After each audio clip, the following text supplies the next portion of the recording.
الله والصلاة والسلام على رسول الله. السؤال عندك بتاع الفيديو: اشتري ارض جاهزة ولا اجهز ارض بنفسي؟ قولا واحدا اجهز ارض بنفسي. ليه؟ لان انت النهارده حط نفسك مكان تاجر الارض، تاجر الاراضي، او صاحب الشركة اللي هيسلمك ارض جاهزة على الزراعة. الراجل ده بالطبع احنا كتجار عشان نكسب اكتر، انت عندك الارض بنود، عندك بند البير، وعندك بند الطاقة، وعندك بند شبكة الري، وعندك بند تصليح الأرض. صح ولا لأ؟ صح. فأنا كتاجر أراضي النهاردة أنا هحاول إن أنا أوفر في البير على قد ما أقدر، وهحاول أوفر في الطاقة على قد ما أقدر، وهحاول أوفر في شبكة الري على قد ما أقدر، وهحاول أوفر في تصليح الأرض على قد ما أقدر. صح ولا لأ؟ صح. ليه؟ لأن أنا غرضي الأساسي إن أنا أكسب.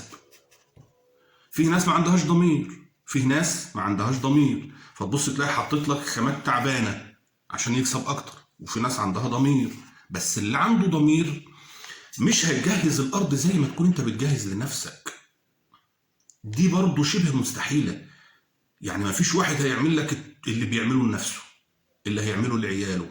يعني انت لما تبدا انت تاخد ارض، وراجل بتعمل ارض ليك ولعيالك، بتجهز ارض ليك ولعيالك، مش زي ما هتكون بتجهز ارض عشان تتاجر فيها. انت عملت خامات كويسه بس مش ممتازه، عملت خامات جيده عشان انت راجل عندك ضمير وبتخاف من ربنا، بس مش ممتازه. وانت مش ملزم ان انت تسلم خامات ممتازه. انت هتسلم خامات حلوه، بس في احلى. في خامه هتعيش مثلا 10 سنين، وفي خامه هتعيش 20 سنه، وفي خامه هتعيش 15 سنه، وفي خامه هتعيش 5 سنين، وتبدا بقى المشاكل بتاعتها تبان وتظهر. لكن من واقع خبرتي بقول لك بلاش تشتري ارض جاهزه.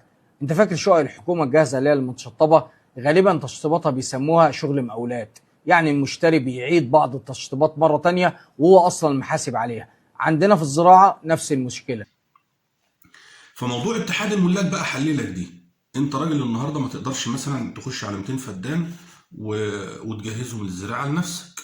طيب انا اعمل ايه؟ مش هتقدر برضو تخش على 100 فدان، ولا تقدر تخش مثلا على 50 فدان. انا راجل عايز 20 فدان، عايز 30 فدان، عايز 10 فدان، عايز 5 فدادين. فانت بتعمل ايه؟ مفيش احسن من اتحاد الملاك في الجزئيه دي. ليه؟ لان اتحاد الملاك انت هيعتبر انت بتجهز ارضك وارض عيالك بنفسك، بالخامات اللي انت عارفها، بالخامات العاليه، بالخامات اللي مش هيبقى همك ان انت توفر. لا، انا همي ان انا بعمل جوده عاليه، انا بعمل خامات اللي هتعيش معايا. فنظام اتحاد الملاك حللك المشكله دي. مشكله ان انت لو عايز 20 فدان ومش هينفع تجهز 20 فدان، لا ينفع تدق لهم بير، ولا ينفع تجيب لهم طاقه شمسيه، ولا ينفع تجيب لهم شبكه ري لوحدهم، ولا الكلام ده كله.